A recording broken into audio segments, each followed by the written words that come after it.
सवितरदुरितानि परासो यद्भद्रं तन्नासो। कहते हैं शहीदों की चिताओं पर लगेंगे हर बरस मेले, वतन पे मिटने वालों का यही बाकी निशान होगा।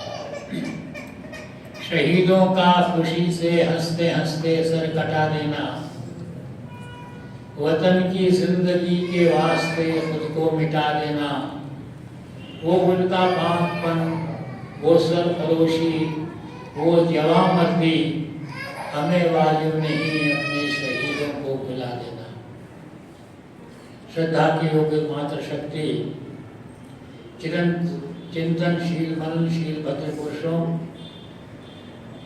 इस देश की भावी आशाओं, भारत के नौनिहाल बालक और बालिकाओं, आज हम अपने गणतंत्र की वर्षगांठ मनाने के लिए अपने आर्य समाज के पारिवारिक सत्संग में यहाँ पर उपस्थित हुए हैं। आज समूचा देश, या ये कहूँ कि विश्व में जहाँ जहाँ पर भी भारतीय हैं, प्रत्येक स्थान पर बड़े हर्षोल्लास के साथ, बड़े धूमधाम के साथ आज ये गणतंत्र की वर्षगांठ सब मिलकर के मना रहे हैं। वास्तव में आज 26 जनवरी का दिन हमको याद दिलाता है डंडे और लाठी की बौछारों की। आज का दिन हमको याद दिलाता है छुरे और तलवारों के वारों की। आज का दिन हमको याद दिलाता है बंदूकों की गोलियों की और तोप के गोलों की। साथ में आज का दिन हमको याद दिलाता है कि हम नाम अनाम उन उत्सर्जित वीरों को ना भूलें जिन्होंने संविधान की खुली स्वच्छ वायु में सांस लेने की कामना के साथ, लालसा के साथ पराधीनता की बेड़ियों को जकड़े हुए ब्रिटिश शासन के दमघोटू वातावरण में घुटते घुटते दम तोड़ दिया। आज का दिन हमको ये याद दिलाता है कि हम आज अपना सही रूप से सच्चा आत्म अवलोकन करें, आत्म विश्लेषण करें तथा मां भारती की सौगंध खाते हुए संविधान के प्रति आस्था व्यक्त करते हुए देश की स्वतंत्रता को जीवित रखते हुए देश की अखंडता और एकता को अक्षुण्ण बनाए रखने का, साथ में देश की उन्नति, प्रगति, विकास की ओर अग्रसर होने का हम शिव संकल्प धारण करें, व्रत को धारण करें। आज का दिन हमको याद दिलाता है स्वतंत्रता के पहले संग्राम की, जिसके अंदर झांसी की रानी लक्ष्मीबाई को इस स्वतंत्रता संग्राम का, पहले स्वतंत्रता संग्राम का नेतृत्व प्राप्त करने का जिनको गौरव प्राप्त हुआ और जिनकी गौरव गाथा को सुभद्रा कुमारी चौहान ने बड़े सुंदर शब्दों में एक लंबी कविता के रूप में गाया हुआ है कि लक्ष्मी थी या दुर्गा थी, वो स्वयं वीरता की अवतार, देख मराठे पुलकित होते उसकी तलवारों के वार, नकली व्यूह युद्ध की रचना और खेलना खूब शिकार, सैन्य घेरना दुर्ग तोड़ना, ये थे उसके प्रिय खिलवाड़। महाराष्ट्र कुल देवी भी जिसकी आराध्य भवानी थी, खूब लड़ी मर्दानी वो तो झांसी वाली रानी थी। उनकी यादें छोड़ चले हम झांसी के मैदानों में, जहां खड़ी है लक्ष्मीबाई मर्द बनी मर्दानों में। लेफ्टिनेंट वाकर आ पहुंचा, आगे बढ़ा जवानों ने और रानी ने तलवार खींच ली। हुआ द्वंद्व आसमानों में, जख्मी होकर वाकर भागा, हुई उसे हैरानी थी। बुंदेले हर बोलों के मुख हमने सुनी कहानी थी। और ये स्वतंत्रता की चिंगारी जब जागृत हुई तो देश के विभिन्न भागों में स्वतंत्रता के शोलों के रूप में जो है ये जगमगाने लगी, इसकी आग भड़कने लगी और उसको देख करके अंग्रेज अचंभित रह गए, उनके जमीन से पैर उखड़ने लगे और वो चिंतित हो गए और उसके प्रतिशोध स्वरूप पहले काम उन्होंने ये किया कि इस स्वतंत्रता संग्राम को गदर का नाम दिया और इस गदर को दूर करने के लिए, इसको खत्म करने के लिए दमन चक्र चला। चारों तरफ हिंसा हुई, बलात्कार हुए, रक्तपात हुए, कत्लेआम हुए, पता नहीं क्या क्या हुआ, क्या विभत्स दृश्य अंग्रेजों ने जो है प्रस्तुत किया। उनमें से भी एक दृश्य सुभद्रा कुमारी चौहान ने अपनी इसी किताब में लिखा कि रानी रोई रनिवासों में, बेगम गम से थी बेजार, उनके गहने कपड़े बिकते थे कलकत्ते के बाजार, सरेआम नीलाम छापते थे अंग्रेजों के अखबार, कानपुर के जेवर लोग, लखनऊ का नौलखा हार। और सुभद्रा कुमारी चौहान अंत में लिखती है कि यूं पर्दे की इज्जत, यूं पर्दे की इज्जत परदेसी के हाथ बिकानी थी, खूब लड़ी मर्दानी वो तो झांसी वाली रानी। और यह जो दमन चक्र चला, इस दमन चक्र से आशंकित हुआ ब्रिटिश साम्राज्य। ब्रिटेन की महारानी विक्टोरिया, और पहला उनको यह आशंका हुई कि कहीं इस दमन चक्र के विरोध में, प्रतिशोध में कोई ज्वालामुखी ना फट जाए। और इस आशंका के फलस्वरूप ही 1858 में ईस्ट इंडिया कंपनी का शासन समाप्त हो गया और भारत के अंदर ब्रिटेन का साम्राज्य स्थापित हुआ। महारानी विक्टोरिया इस देश की महारानी घोषित हुई और एक कूटनीतिक संदेश महारानी विक्टोरिया के द्वारा भेजा गया भारत के निवासियों के लिए, भारत की प्रजा के लिए, और उसमें दुहाई दी उन्होंने एक माता होने की। उन्होंने कहा कि भविष्य में धर्म की आस्था को देखते हुए उसके साथ किसी भी प्रकार का पूर्वाग्रह नहीं किया जाएगा, सबके साथ समानता का व्यवहार किया जाएगा, कोई काले गोरे का रंग भेद नहीं किया जाएगा और पक्षपात शून्य सबके साथ व्यवहार किया जाएगा, कोई ऊंच नीच का व्यवहार नहीं किया जाएगा। और इसके साथ अपने माता होने की दुहाई देते हुए विक्टोरिया ने अपने संदेश में लिखा कि पूरी प्रजा को मातृवत, माता के समान जो है प्रेम दिया जाएगा, दया दी जाएगी, कृपा रखी जाएगी, सौहार्द दिया जाएगा। आज भी ये संदेश कलकत्ता में विक्टोरिया मेमोरियल में कोई जाकर के पढ़ सकता है। महर्षि दयानंद ने इस संदेश को अक्षरशः नहीं पढ़ा, लेकिन उनको इस संदेश का आशय समझ में आ गया और उन्होंने तुरंत इसकी जो है प्रतिक्रिया व्यक्त की कि धर्म की आस्था के साथ कोई पूर्वाग्रह, कोई दुर्व्यवहार, कोई दुराग्रह करने वाले, रंग भेद नीति को शून्यता के साथ पक्षपात रहित करने वाले, माता पिता के समान समूची प्रजा का पालन करने वाले, सबको कृपा, दया, दृष्टि, क्षमा सारे गुण लेकर के प्रजा का पालन करने वाला विदेशी राजा का राज्य सुखकर नहीं होता। आगे स्वामी जी लिखते हैं, कोई कितना भी कहे अपना राजा का राज्य सर्वोपरि होता है। एक तरफ महारानी विक्टोरिया ने एक शब्द दिया लुभाने के लिए, सुशासन, जो इस संदेश को बताता है। दूसरी तरफ महर्षि दयानंद ने एक संदेश दिया स्वशासन, और उन्होंने कहा स्वशासन के सामने सुशासन का कोई महत्व नहीं होता। और महर्षि दयानंद पहले व्यक्ति थे जिन्होंने पराधीन भारत में स्वराज शब्द का प्रयोग किया था। उन्होंने अंग्रेजी की कूटनीति को समझा।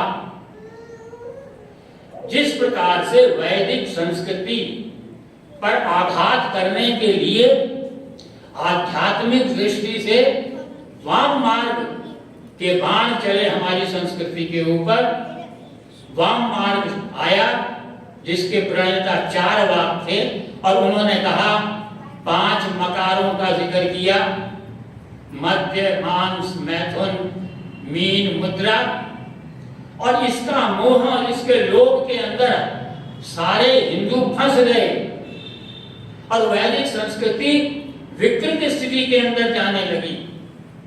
तो जहां एक बार यह 5 मकार जो है ने हमारे वैदिक संस्कृति के ऊपर आघात किया, उसी के साथ साथ अंग्रेजों के कूटनीतिक 5M, 5M, 5 मकार ने हमारे देश की सांस्कृतिक राजनीतिक स्वतंत्रता को आने से रोका और स्वयं अपने राज्य की स्थापना की।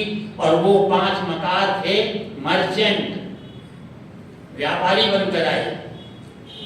पहला M मर्चेंट, दूसरा मिलिट्री, आकर के क्या किया, हमें सुरक्षा की आवश्यकता है, हम अपनी सेना स्थापित करेंगे। तीसरा, इस हिंदू जाति को नष्ट करने का प्रयत्न करेंगे, समूचे देश को ईसाई बना देंगे। तो तीसरा M आया मिशनरी। फिर इस वैदिक संस्कृति की आधारशिला जो थी वो थी प्राचीन आर्ष वैदिक शिक्षा प्रणाली। उसके ऊपर कुठाराघात करने के लिए हमारे देश में पदार्पण हुआ मैकाले का, और संस्कृति को तोड़ के मरोड़ करके प्रस्तुत करने वाले, गडरियों का गीत कहने वाले मैक्स मूलर का अवतरण हुआ हमारे देश में।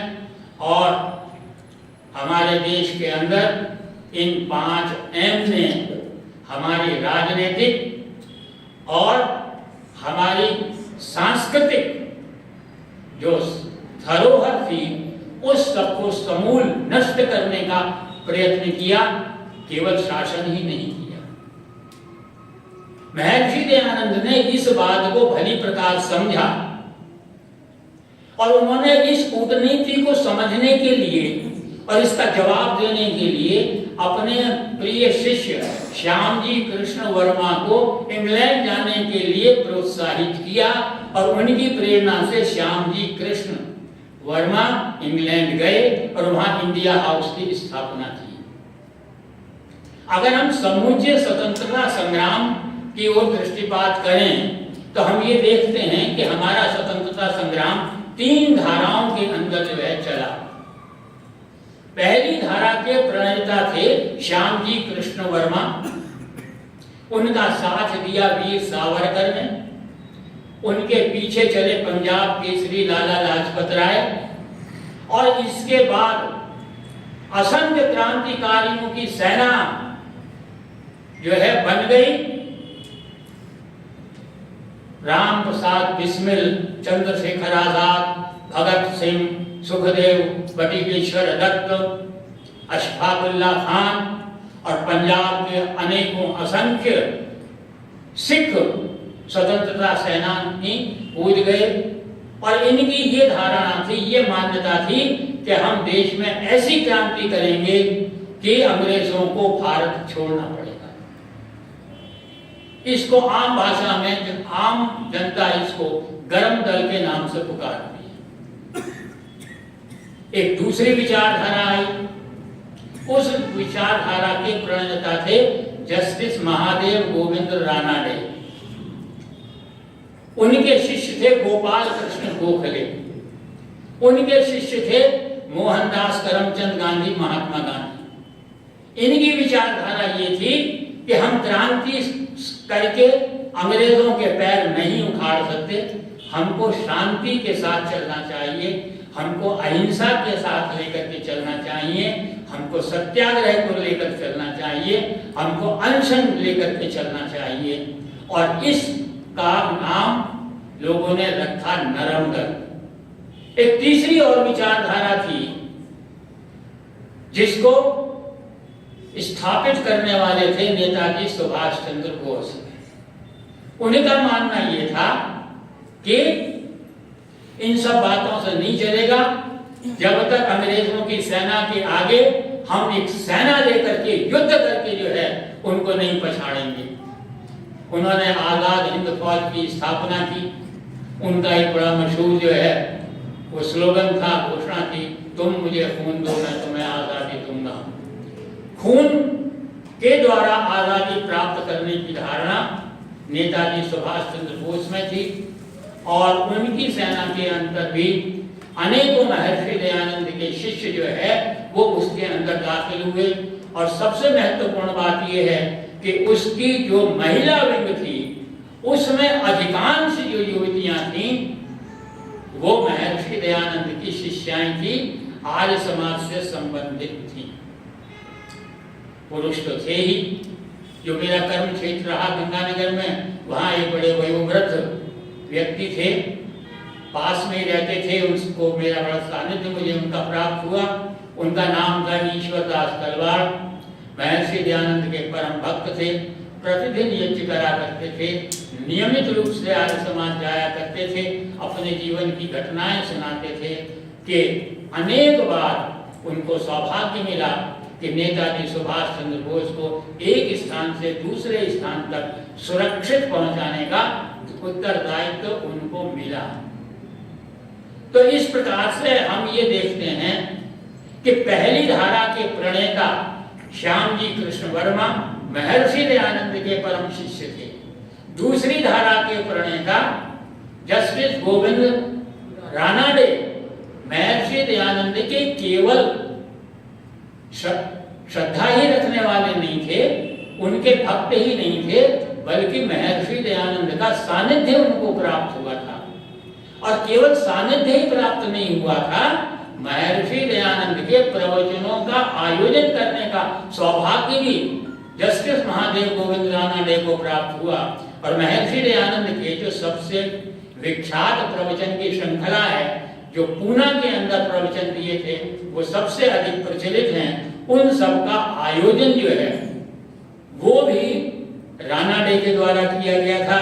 और यही नहीं, महर्षि दयानंद की पहली बार शोभा यात्रा करने का साहस और क्षमता यदि किसी में थी तो वो भी महादेव गोविंद रानाडे में थी। इस प्रकार समूचे स्वतंत्रता संग्राम के अंदर आर्य समाज की भूमिका सबसे अधिक थी। इसीलिए कांग्रेस के प्रेसिडेंट पट्टाभी सीतारमैया ने कहा था कि स्वतंत्रता संग्राम में भाग लेने वालों में 80% आर्य समाजी थे।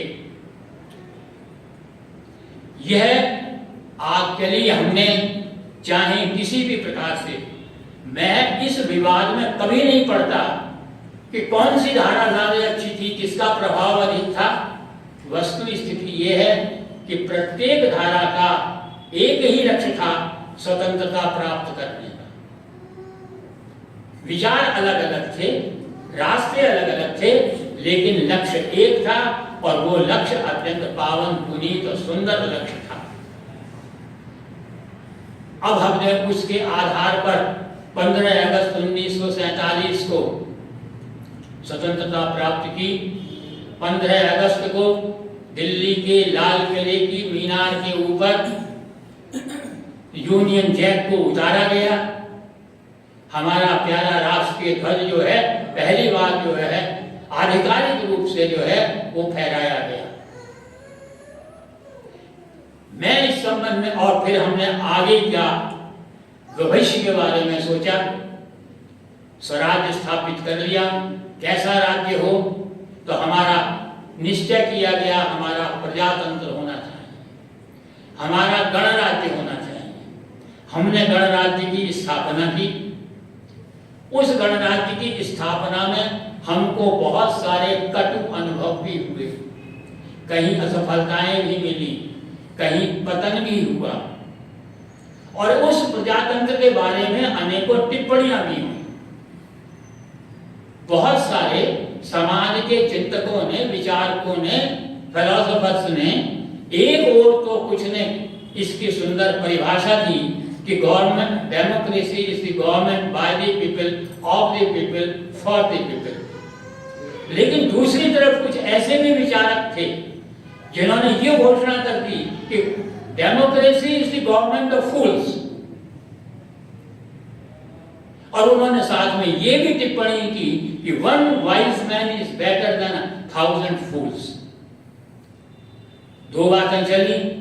एक, इस दृष्टि से महर्षि दयानंद का सबसे पहला कार्य ये था कि 1875 के अंदर उन्होंने आर्य समाज की स्थापना की, जिसकी 150वीं जयंती अब हम 2025 के अंदर बड़े धूमधाम से मनाने जा रहे हैं, और उसका संगठनात्मक ढांचा पूरी तरह से प्रजातांत्रिक था। लेकिन महर्षि दयानंद की मान्यता ये थी, महर्षि दयानंद ने स्वराज की बात कही थी, राजनीतिक स्वतंत्रता की बात कही थी, अपने शिष्यों को उन्होंने इसके लिए प्राणपण समर्पित करने का आह्वान किया था। लेकिन साथ में महर्षि दयानंद की यह धारणा थी कि राजनीतिक स्वतंत्रता के साथ साथ सांस्कृतिक स्वतंत्रता प्राप्त करना नितांत आवश्यक है। हमने सांस्कृतिक स्वतंत्रता की तरफ जो है वो ध्यान नहीं दिया, इसी वजह से हमको कटु अनुभव होते रहे, हमें अनेकों असफलताएं मिलती रही। आज भी हम देखते हैं कि किस प्रकार से जो है चारों तरफ झूठ का जो है वो बोलबाला होता चला जा रहा है।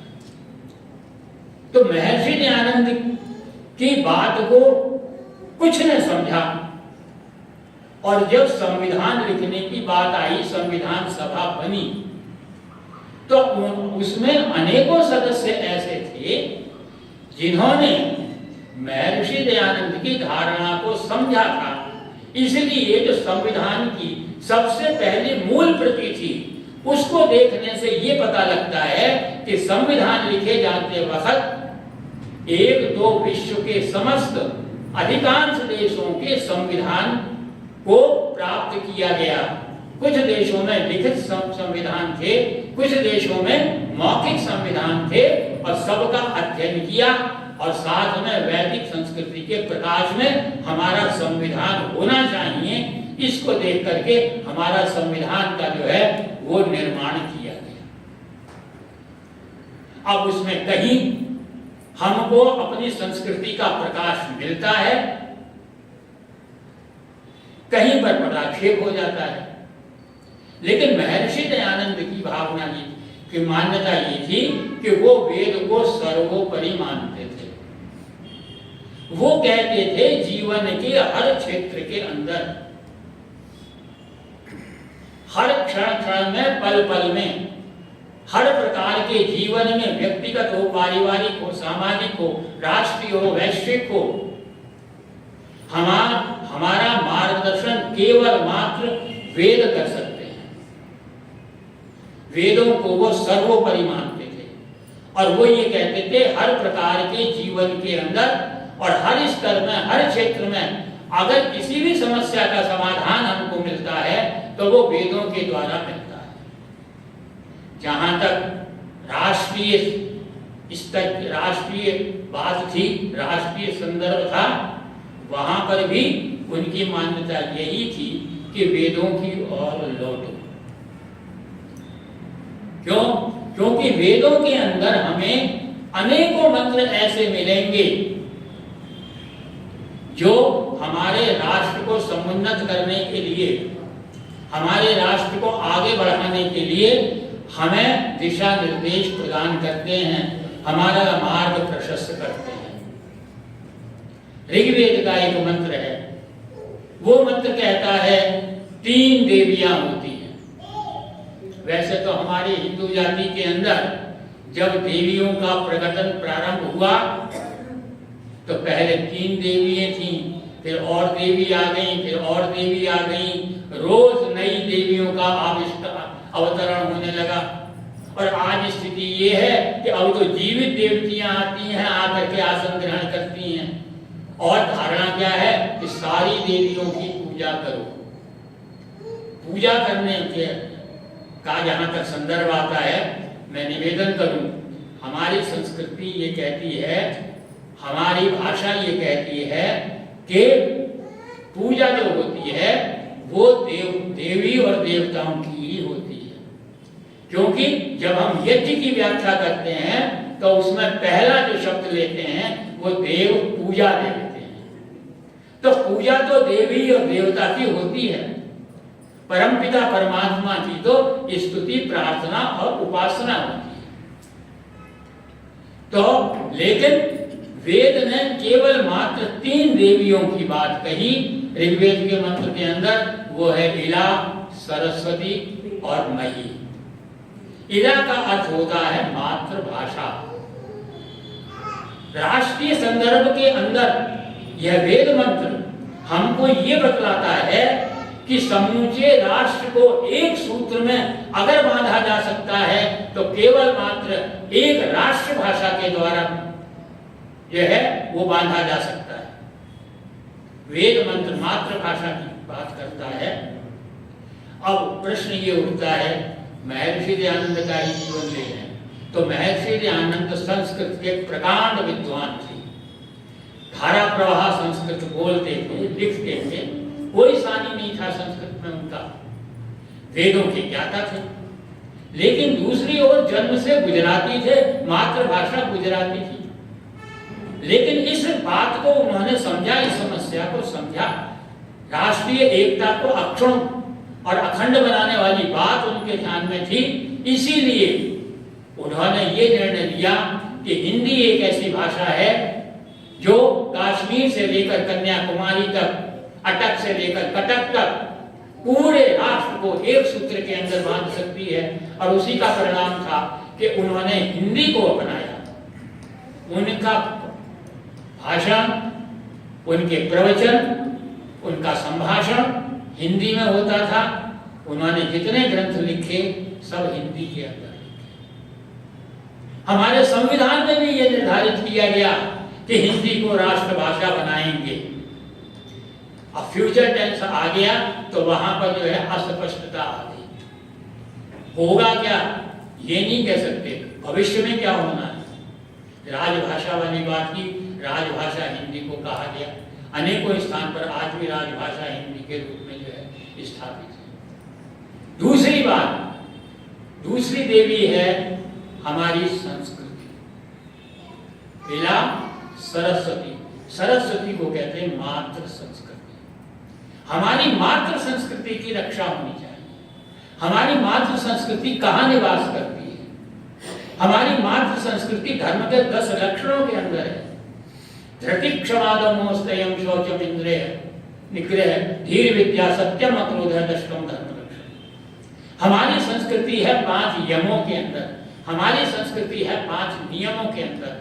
हम सत्य को धारण करें, हम अहिंसा को धारण करें, हम शुद्धता और पवित्रता को धारण करें, हम चोरी न करें, हम दूसरे का सामान न लें, हम अहिंसक बने, हम सहिष्णु बने, ये सारी हमारी है।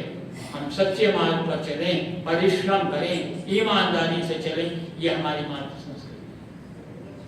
जो इस संस्कृति को अपनाते हैं वो उन्नति करते हैं।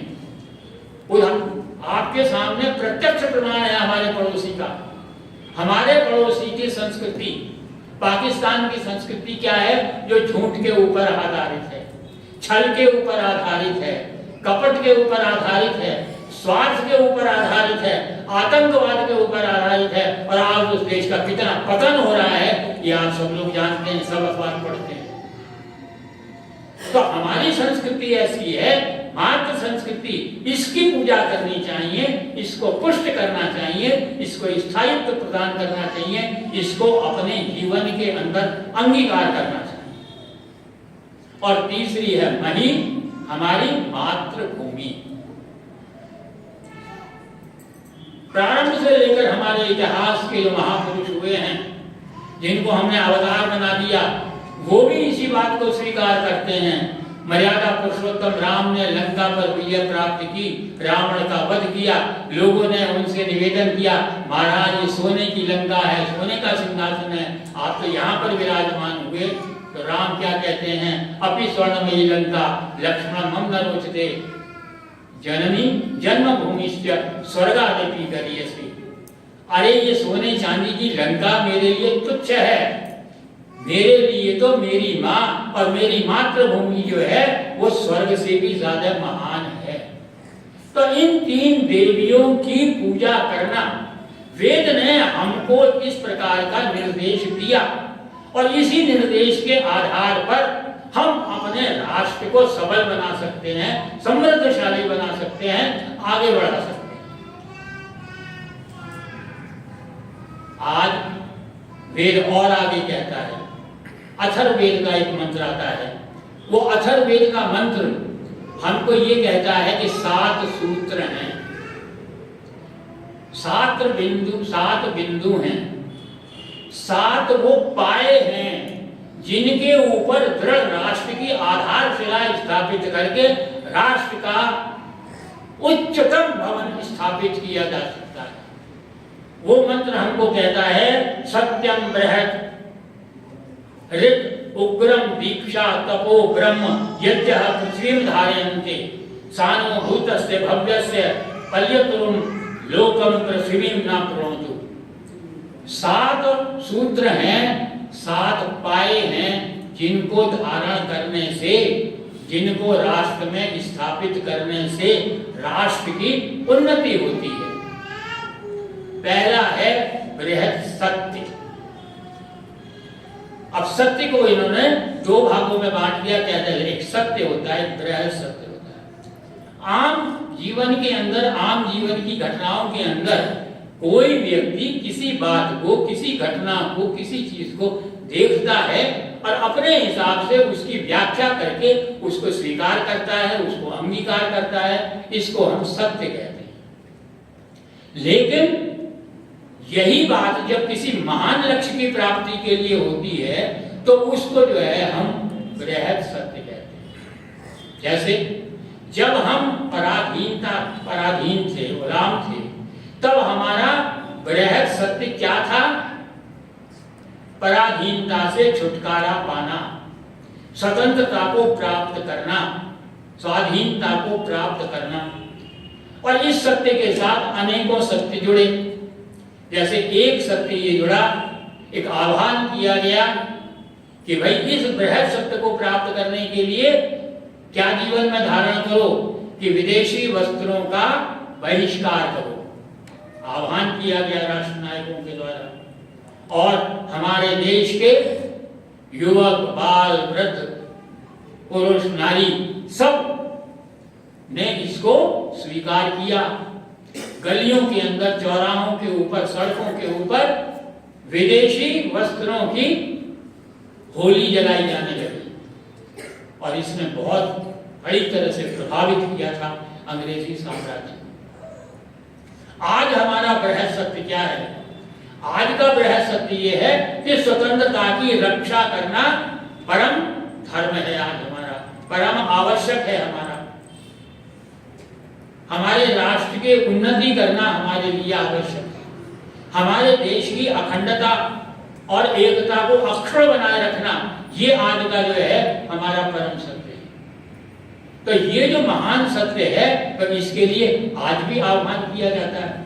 उसी प्रकार का आह्वान आज किया जाता है। आज हमारे देश की आर्थिक स्थिति को अगर कोई आघात पहुंचा रहा है तो चीन पहुंचा रहा है, क्योंकि चीन एक छोटी से छोटी वस्तु से लेकर के बड़ी से बड़ी वस्तु तक, एक साधारण वस्तु से एक सबसे अधिक महत्वपूर्ण वस्तु तक का निर्माण कर रहा है और हम उसका प्रयोग कर रहे हैं। हम उसके उपभोक्ता बने हुए हैं। उसका परिणाम क्या हो रहा है? हमारे देश की जो अर्थव्यवस्था है वो खंडित होती चली जा रही है। हम पीछे हटते चले जा रहे हैं। इसलिए हमारे राष्ट्र नायक अक्सर कहा करते हैं, भाई चीन की वस्तुओं का जो है वो बहिष्कार करो। सत्य के अंदर एक विशेष बात ये होती है कि सत्य परिवर्तित होता रहता है। अभी कोई किसी से पूछे भी क्या समय हुआ है, वो कहेंगे 12 बजे। अब सभा समाप्त हो जाएगी, शांति पाठ हो जाएगा, फिर पूछे अब क्या समय हो है, वो कहेंगे अब 1 बजे है। बोले झूठ बोल रहे हो, पहले आप कह रहे थे 12 बजे हैं, अब 1 बज रहा है, तो दो बातें क्यों हैं? तो कुछ चीजें ऐसी होती हैं, कुछ सत्य ऐसे होते हैं जो समय के साथ, परिस्थिति के साथ, काल के साथ परिवर्तित होते रहते हैं, और बृहद सत्य भी परिवर्तित हो जाते हैं। हमारे आर्य समाज के 2 रत्न हैं यहाँ पर, 2 हीरे हैं जो वैदिक वाङ्मय को स्वीकार करने के लिए पूरी तरह से समर्पित हैं, स्वाध्यायशील हैं, दर्शनों का अध्ययन करते हैं, उपनिषदों का अध्ययन करते हैं, महर्षि दयानंद के साहित्य को पढ़ते हैं, हमारे सामने प्रस्तुत करते हैं। एक अनिल आर्य जी हैं, एक लकी जी, बड़ा गहन अध्ययन करते हैं, बड़ी अच्छी व्याख्या करते हैं। अभी कुछ हफ्ते पहले लकी जी ने एक जो उनका प्रसंग चल रहा था, उसमें एक शब्द दिया था सहनशीलता। और सहनशीलता को जो बात कही गई वो अक्षर से सत्य है। हमें अपने जीवन के अंदर सहनशीलता को अपनाना चाहिए। किस स्तर तक अपनाना चाहिए? अंतिम स्तर तक अपनाना चाहिए। हम यहां तक सहनशीलता आ गई, और अधिक सहनशीलता होनी चाहिए, और अधिक सहनशीलता होनी चाहिए। हमारे जीवन का पल पल, क्षण क्षण सहनशीलता से ओतप्रोत होना चाहिए। उसी प्रवचन में एक प्रसंग आ गया योगी राज कृष्ण का। अब योगी राज कृष्ण का वो घटना आ गई। योगी राज कृष्ण सदैव मुस्कुराते रहते थे, हंसते रहते थे। शिशुपाल आया, गाली दी, 1 गाली दी, 2 गाली दी, 5 गाली दी। कृष्ण मुस्कुरा रहे हैं, मंद मंद मुस्कुरा रहे हैं, सहन कर रहे हैं। लेकिन गालियों की संख्या बढ़ी, 5, 7, 10, 20, 50, 60, 70, 80, 90, 95। हमें तो कोई 2 गाली दे तो उसी वक्त जो है आंख के डोरे लाल हो जाते हैं। योगी राज कृष्ण योगी थे, उनकी सहनशीलता इतनी थी। लेकिन कुछ और भी पक्ष होते हैं। जब 100वां नंबर आया तो सुदर्शन चक्र से गर्दन काट। तो हमारे व्यक्तिगत जीवन के अंदर सहनशीलता जितनी अधिक हो, महर्षि दयानंद का जीवन, सारा जीवन उनका जो है प्रत्येक पल प्रत्येक क्षण सहनशीलता से ओतप्रोत था। 17 बार उनके प्राण लेने के लिए उनको जहर दिया गया, उनका हर स्थान के ऊपर अपमान किया गया। कहीं पत्थर फेंके गए, कहीं लाठियां फेंकी गई, कहीं तलवार का वार किया गया, कहीं कीचड़ फेंकी गई। और स्थिति ये हो गई कि एक तरफ महर्षि दयानंद की शोभा यात्रा निकल रही है, और दूसरी तरफ जो साजिश करने वाले हैं, जो षड्यंत्र करने वाले हैं, उन्होंने एक व्यक्ति का मुंह काला करके उसके गले में जूते की माला डाल करके, गले पर बैठाल करके एक पट्टी लिख करके लिखते दयानंद। लेकिन दयानंद जितने श्रद्धालु थे उनके साथ में, जितने भक्त साथ थे, विचलित हो गए। महर्षि दयानंद से अनेकों प्रश्न किए। ये समय नहीं है जो मैं उसकी व्याख्या करूं, घड़ी की सी तेजी के साथ चल रही है। लेकिन महर्षि दयानंद मुस्कुराते रहे। तो व्यक्तिगत जीवन के अंदर सहिष्णुता, सहनशीलता आवश्यक है। लेकिन उसी महर्षि दयानंद का जीवन देखो। गुरु विरजानंद ने कहा कि इस देश के अंदर अंधविश्वास, पाखंड, ढोंग, झूठ, छल, कपट छाया हुआ है। दयानंद निकलो और इन सबको समूल नाश करो। दयानंद ने अपने जीवन में कभी किसी के साथ समझौते के साथ, कोई सिद्धांतों के साथ कभी कोई समझौता नहीं किया। आज महाकुंभ चल रहा है, बड़ी चर्चा हो रही है। महर्षि दयानंद के समय में भी महाकुंभ लगा था, और उस महाकुंभ में महर्षि दयानंद भी गए थे। उस वक्त ये कहने वाला कोई नहीं था कि वे आर्य समाजियों को कुंभ में नहीं जाना चाहिए।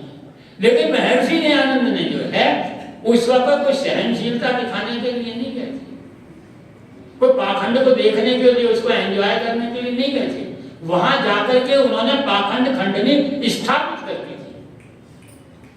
तो जहां आपकी संस्कृति के ऊपर, जहां आपकी सभ्यता के ऊपर आघात होता है, वहां किसी सहनशीलता की आवश्यकता नहीं होती। जहां जो शत्रु है वो उस आपके ऊपर आक्रमण करता है, आकर के अपनी सेना लेकर के आता है, उस वक्त हमारा सेना नायक जो है हमारे सैनिकों को शेर प्रेरणा प्रदान करता है, कहता है तुम शेर पुत्र हो, तुम भरत पुत्र हो, ये तुम्हारे सामने चूहे क्या करेंगे। उस वक्त कोई सहनशीलता की बात नहीं।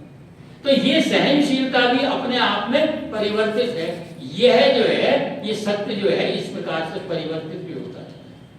लेकिन एक और शब्द आता है जो कभी परिवर्तित नहीं होता, जो सार्वजनीन होता है, सार्वत्रिक होता है, जो सार्वभौमिक होता है, जो यूनिवर्सल होता है, उस सत्य को कहते हैं रित, जो कभी नहीं बदलता।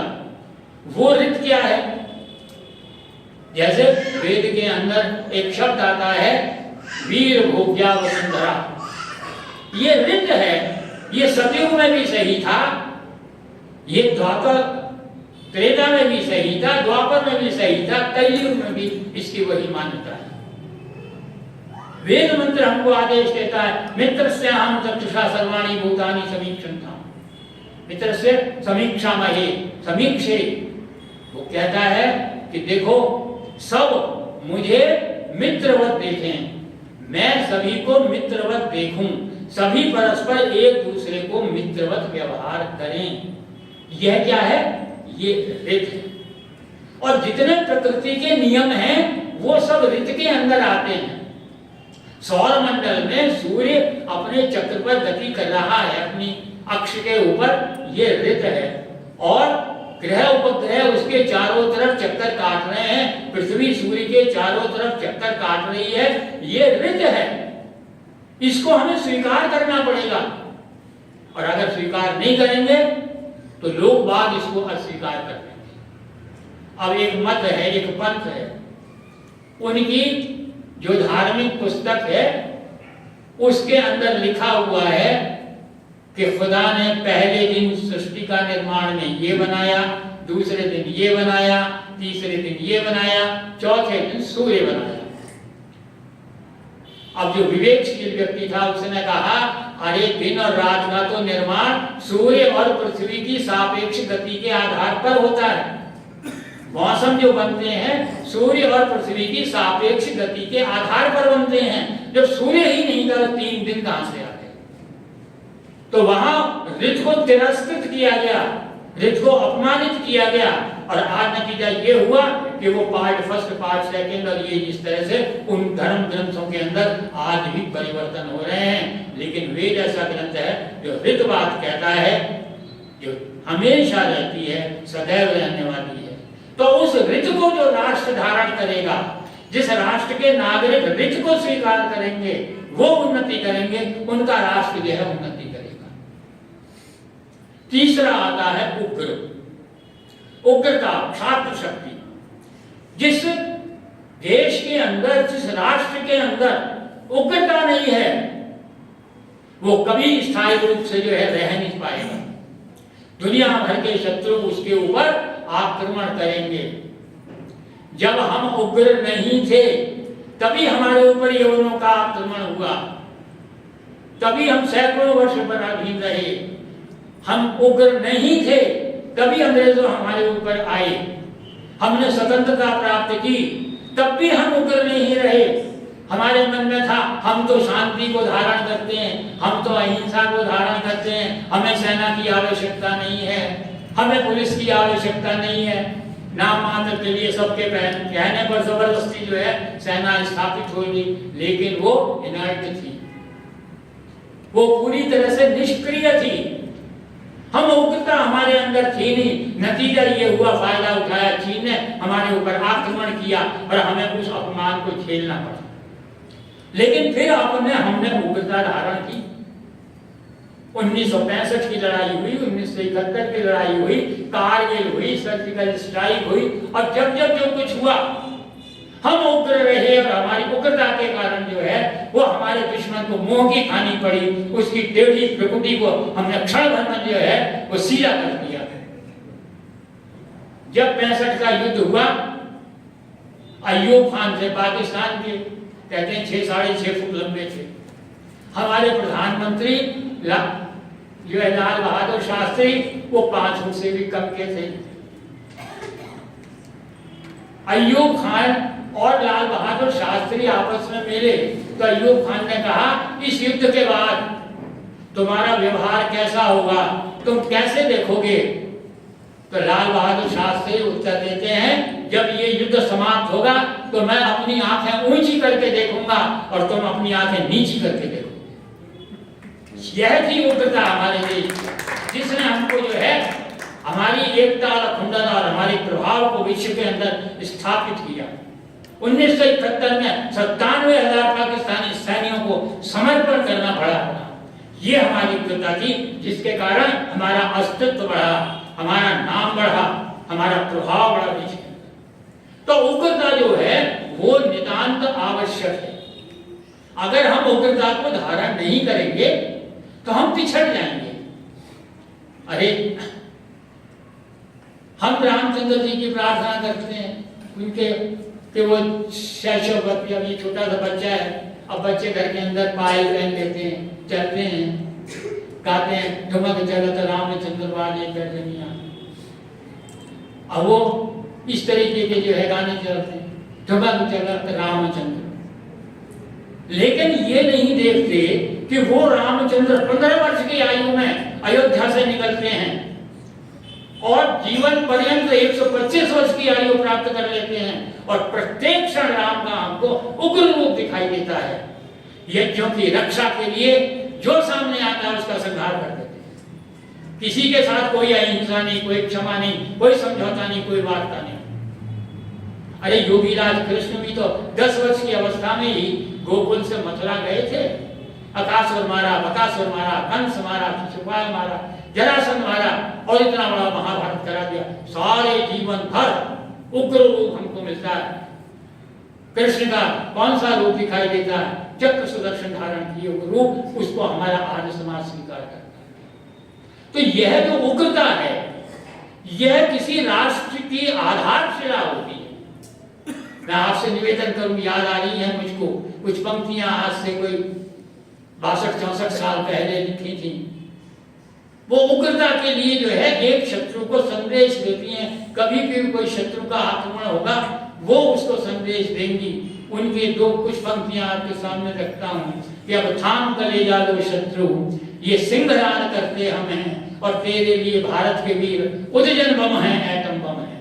हमने दिखलाया है अनुचित, कभी किसी को त्रास नहीं, छीन निवास स्थान किसी का, कभी बनाया दास नहीं। अवल और निगलों के हित संकट में पड़ना सीखा है, देश रक्षा गौरव गुमान सीमा पर लड़ना सीखा है। अन्यायी दुष्टों से सीना तान करना सीखा है और शत्रु रक्त से रणचंडी का खप्पड़ भरना सीखा है। और देश के ऊपर बलि होने में विश्व में सबसे अग्र में है, तेरे लिए भारत के वीर उद्यजन बम है, एटम बम है। और क्या उग्रता है देश की, इसका वर्णन किया है समूचे देश का कि हिमगिर की दीवार कंपी। अगर देश के ऊपर कोई भी आंख उठा करके देखता है तो देश की स्थिति क्या होती है कि हिमगिर की दीवार कपी, गंगा का पानी उबल उठा, रजपूत बुंदेला जाग गया, सिख गोरखा सजग उठा, नागा भी फुंकार उठे, वीर मराठा सुदृढ़ उठा, गुजरात बंबई और बिहार का निज बाहुबल खड़क उठा, मद्रासी मलयाली जागा, गढ़वाली भी कड़क उठा। अरे समलो शत्रु, पंजाबी बंगाली यूपी उमड़ उठा, हम ठोक चले मैदान सभी, देखे तुझ में क्या दम था। यह है उग्रता देश की, जो देश को स्थायी और मजबूत बनाती है। तो कहते हैं क्या आवश्यकता है कि हमारे अंदर, किसी भी राष्ट्र के अंदर तीसरा सूत्र क्या है राष्ट्र नीति का? उग्रता होनी चाहिए। लेकिन एक दूसरा पक्ष भी है उग्रता के साथ साथ। आगे कहते हैं दीक्षा। दीक्षा के बारे में यही एक और वेद मंत्र कहता है, व्रतेन दीक्षा मापनोति, व्रत से दीक्षा मिलती है। दीक्षा कैसे आती है? दक्षता से दीक्षा आती है, कुशलता से दीक्षा आती है। जब हमारे अंदर दक्षता नहीं होती, जब हमारे अंदर कुशलता नहीं होती, हम दीक्षा प्राप्त नहीं कर सकते। तब हम पतन की तरफ जाते हैं, अधोपतन की तरफ जाते हैं। महर्षि दयानंद बैठे थे गंगा की शीतल रेती पर, सामर्थ्य अवस्था में थे, आंखें खुली, देखा एक नारी जो है, अबला नारी, विधवा नारी जा रही है रोती हुई। बुलाकर पूछा, कुछ उसने गंगा में बहाया। पूछा, माता क्यों रो रही? बोली, गरीब हूं। निर्धन हूं, एक बेटा था उसको बीमार हो गया, उसका इलाज नहीं कर पाई, पैसा नहीं था, उसकी मृत्यु हो गई, अब कैसे अंतिम संस्कार करूं, पैसा नहीं है। मेरे पास इतना भी पैसा नहीं था कि मैं कफन भी खरीद सकती, और किसी ने मेरी सहायता भी नहीं की। सोचा इसको पानी में बहा दूंगी, इसके शव को जो है गंगा की लहरें छुपा लेंगी, और मैं ये जो कपड़ा कफन का था इसको जाऊंगी धो करके फिर अपनी साड़ी से जोड़ लूंगी, बांध लूंगी, ताकि इस बदन को जो है वो ढक सकूं, इस समाज की कुदृष्टि से बच सकूं। कहते हैं महर्षि दयानंद जीवन में कभी नहीं रोए, सिर्फ एक बार रोए थे, और वो इस घटना से रोए थे। चाचा मेरे बहन रही, कितनी आपत्तियां आई, कभी महर्षि दयानंद इस, और फिर उसका विचार किया, क्यों है ये दयनीय स्थिति देश की, मेरे देश में दक्षता नहीं है, मेरे देश में कुशलता नहीं है, स्किल नहीं है मेरे देश के अंदर जो पैसा जो है अर्न कर सके, पैसा कमा सके, इतनी दक्षता नहीं है। जर्मनी को चिट्ठी लिखी, हम कुछ बच्चे भेजेंगे, वहां टेक्नोलॉजी सीखेंगे, वहां शिल्प सीखेंगे, आकर के अपना जीवन यापन करेंगे अपनी दक्षता के आधार पर, कुशलता के आधार पर। वहां से उत्तर आया इतना खर्चा है। महर्षि दयानंद ने रोते हुए पत्र लिखा, यहाँ तो बच्चे बिना कफन के गंगा में बहाए जा रहे हैं, कफन का पैसा नहीं है। अफसोस उत्तर जो आया, तब उन्होंने क्या किया, भेज दो, निःशुल्क भेज दो। है उत्तर जो आया वहां से, ऋषि आत्मा चल बसी की जहां से, वो कुशलता का ध्येय धरा रह गया। लेकिन आज हमारे राष्ट्र के कर्णधार इस बात को समझते हैं, आज आह्वान करते हैं स्किल डेवलपमेंट करो, कुशलता ग्रहण करो, दक्षता प्राप्त करो, तभी जीवन में उन्नति करोगे। और उसी का ये परिणाम है, आज देश के अंदर लाखों स्टार्टअप जो हैं स्टार्ट हो गए हैं, क्योंकि हमने वेद मंत्र के इस दीक्षा मापनुति वाली बात को जो है स्वीकार किया। और हमारे आगे चैलेंज है, आज संसार के अंदर अपना अस्तित्व कायम करने के लिए, अपने को शीर्ष स्थिति में दिखाने के लिए क्या जरूरी है। आज अमेरिका और चीन इस बात को समझ रहे हैं और घोषणा कर रहे हैं कि आर्टिफिशियल इंटेलिजेंस और सेमीकंडक्टर दो ऐसे साधन हैं जिनसे कि हम सारे संसार की अर्थव्यवस्था को अपनी मुट्ठी में रखेंगे।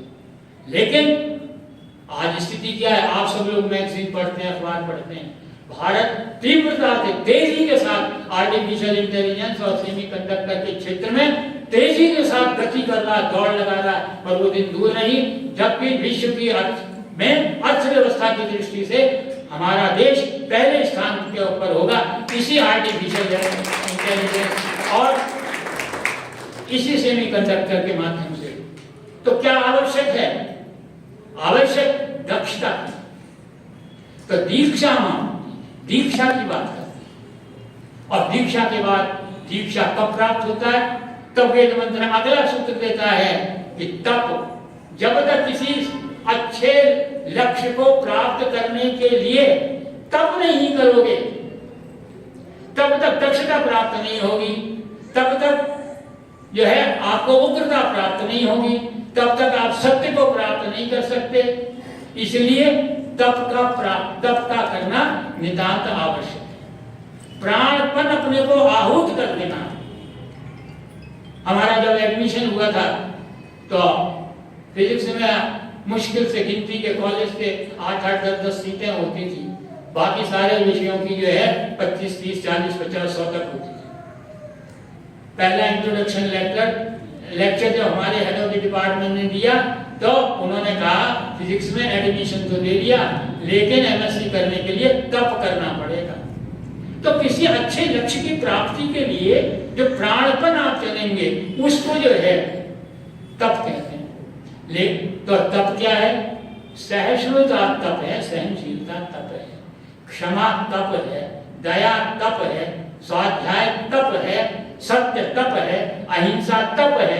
इन सबको ग्रहण करने के लिए हमें तप करना पड़ेगा। लेकिन आज तप की क्या परिभाषा है, आप सब लोग अखबारों में, मैगजीनों में, अपने व्हाट्सएप ग्रुपों के अंदर देखते होंगे, महाकुंभ का जो है छाया हुआ है। देखा, एक ने एक फोटो दिखाया, ये देखो कितना तपस्वी सन्यासी है, कितना तप कर रहा है। इसकी हाइट 3.5 फुट है और 32 वर्ष से इसने स्नान नहीं किया, नहाया नहीं। कितना तपस्वी है। आपके पास भी शायद आई नहीं आई तो मैं भी आऊंगा। एक फोटो दिखाया, एक व्यक्ति अपने सर के ऊपर जो है वो गेहूं चावल उगा रहा है, युगों से, कितने वर्षों से उगा रहा है। कितना तपस्वी है। एक सन्यासी जो है अपने सिर के ऊपर 48 किलोग्राम के रुद्राक्ष की माला धारण किए हुए घूम रहा है। कितना तपस्वी। एक फोटो आया, देखा एक सन्यासी बड़े पूरे जो है वो तिलक विलक लगाए हुए, मालाएं डाले हुए और अपना हाथ ऊपर किए हुए हैं कि इन सन्यासी ने 32 वर्ष से, अब 16 वर्ष से अपना हाथ नीचे नहीं किया। अब उनके नाखून जो है 12 सिंगा के सींगों के समान जो है बढ़ते चले गए, उंगलियां जुड़ गई, हाथ निष्क्रिय हो गए। अगर हम तप की परिभाषा यही देंगे तब वेद इस बात को स्वीकार नहीं करता। हमको तप जो है ग्रहण करना चाहिए। और ये आम ये जो है सूचनाएं आ रही हैं महाकुंभ से, और कितनी गौरव गरिमा इनको प्रदान की जा रही है, यह तप बताया जा रहा है। लेकिन तप क्या है, उस वास्तविक तप को हमें समझना होगा। आगे कहता है, छठा सूत्र है ब्रह्म शक्ति। छात्र शक्ति होना आवश्यक है, लेकिन उसके साथ साथ ब्रह्म शक्ति होना भी आवश्यक है। अभी उस बालिका ने जब राष्ट्रगीत गाया था, जिसने वो संस्कृत का जो है गीत गाया था, उसके अंदर साफ स्थिति ये थी कि हम दोनों प्रकार से जो है, हम शस्त्र भी धारण करना चाहिए, हमें शास्त्र भी धारण करना चाहिए, तभी हमारी उन्नति हो सकती है। एक और वेद मंत्र कहता है, यत्र ब्रह्मम च छत्रम च सम्यम च चरता स। जहां ब्रह्म शक्ति और छात्र शक्ति दोनों साथ साथ चलते हैं, दोनों साथ साथ लेकर जो व्यक्ति चलता है उसका उत्थान होता है, उसका कल्याण होता है। जो राष्ट्र इन दोनों को साथ लेकर के चलेगा उस राष्ट्र का कल्याण होगा। वो राष्ट्र जो है विश्व का गुरु बनने का सपना वास्तव में देख सकता है। और अंतिम सूत्र वेद मंत्र कहता है यज्ञ। यज्ञ की परिभाषा, देव पूजा, संगतिकरण, दान। देवताओं की पूजा होनी चाहिए। अब कौन से देवता हैं? वायु देवता हैं, जल देवता हैं, सूर्य देवता हैं, अग्नि देवता हैं, चंद्रमा देवता हैं, जितने जड़ हैं ये सब देवता हैं। इनकी पूजा होनी चाहिए, अर्थात इनकी पुष्टि होनी चाहिए, इनका सदुपयोग होना चाहिए, इनको स्थायित्व प्रदान करना चाहिए और इनका सदुपयोग करना चाहिए। ये इनकी पूजा करना है। हम आज क्या है समस्या? पर्यावरण प्रदूषण की समस्या सबसे बड़ी है। क्यों? हमने इन देवताओं की पूजा करना बंद कर दिया, इनको दूषित कर दिया। हमने जल को दूषित कर दिया, हमने वायु को दूषित कर दिया। कुछ ऐसे स्थान भी हैं जहां प्रदूषण शून्य मिलेगा, आपको अक्सर देखने को मिलेगा। वहां खुशहाली आ रही है, वहां की फसलें लहरा रही हैं, वहां के लोग जो है रोग रहित हैं, वहां के लोग स्वस्थ हैं, वहां के राष्ट्र की उन्नति हो रही है। तो देख, और संगतिकरण, जहां संगतिकरण नहीं होगा वहां विनाश होगा, जहां विसंगतिकरण होगा वहां विनाश होगा। जहां एक परिवार के अंदर भी सुबह उठते ही अगर परिवार के सदस्य आपस में लड़ना, झगड़ना, चीखना, चिल्लाना शुरू करें, वो परिवार क्या खाक उन्नति करेगा? और जहां उठते ही ईश्वर की आराधना शुरू हो, ईश्वर के भक्ति के भजन गाए जाते हो, जहां परस्पर एक दूसरे का अभिवादन करा जाता हो, बड़ों के पैर छुए जाते हो, बड़ों का अभिवादन किया जाता हो, वहां संगति है, संगतिकरण है, वहां उन्नति हो। तो इस प्रकार से संगतिकरण और दान का जो है वो तो पूरा का पूरा उपदेश हमारी समूची प्रकृति हमको देती है दान की। तो यह यज्ञ जो है, और यज्ञ की परिभाषा क्या कही? यज्ञो वही श्रेष्ठतम कर्म। यज्ञ श्रेष्ठतम कर्म है। 22 वर्ष का उल्टा करके देख लीजिए, जितने भी श्रेष्ठतम कर्म हैं वो सब यज्ञ के अंदर सम्मिलित हैं, यज्ञ में आते हैं।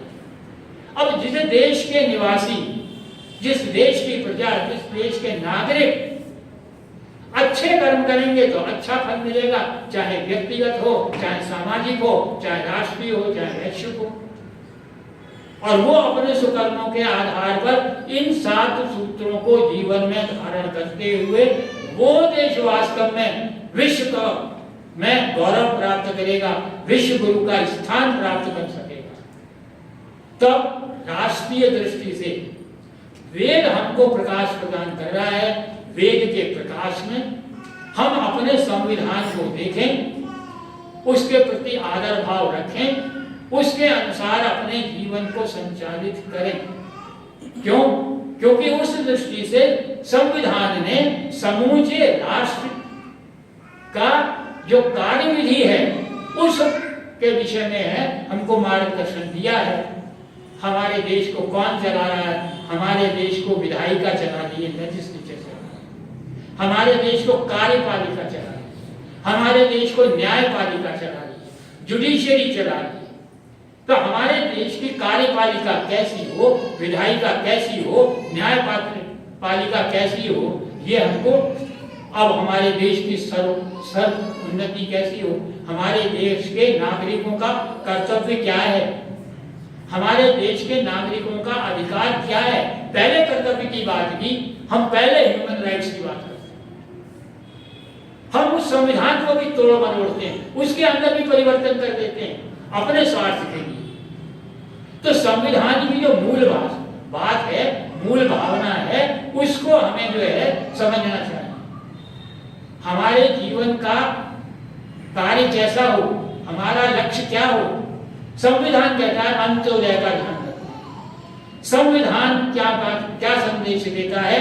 संविधान ये संदेश देता है कि अगर तुम मेरे आधार पर नहीं चलोगे तो जो गणराज्य की वास्तविकता है, आदर्श स्थिति है, वो प्राप्त नहीं करोगे। और संविधान ये संदेश देता है कि जब तक इस देश का अंतिम व्यक्ति के एक आंख में भी आंसू मौजूद हैं, तब तक इस देश का गणतंत्र अधूरा है।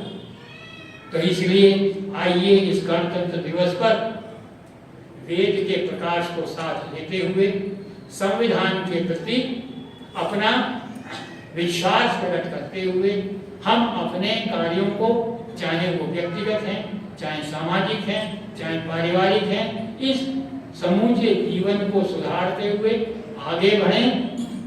तब वो बच्चे ने नारा लगाया था कि हम बदलेंगे जब बदलेगा, हम सुधरेंगे जब सुधरेगा। तो यह गणतंत्र का भावना, ये गणतंत्र का संदेश हमको हमारा मार्ग प्रशस्त करता है कि हम एक अच्छे अपने देश के अच्छे नागरिक बने और नागरिक बनते हुए देश की उन्नति में, देश की प्रगति में, देश की एकता और अखंडता को अक्षुण्ण बनाए रखने के लिए पूरी तरह से शिव संकल्प को धारण करें और जो अपेक्षाएं हैं राष्ट्र की हमसे, हम उन अपेक्षाओं को पूरा करने के लिए प्राण करें।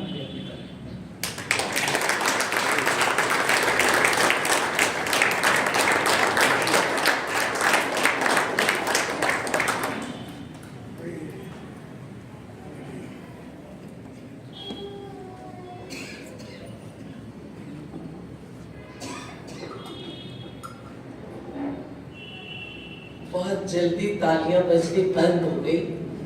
भटनागर जी 1 घंटे से ज्यादा हो गई।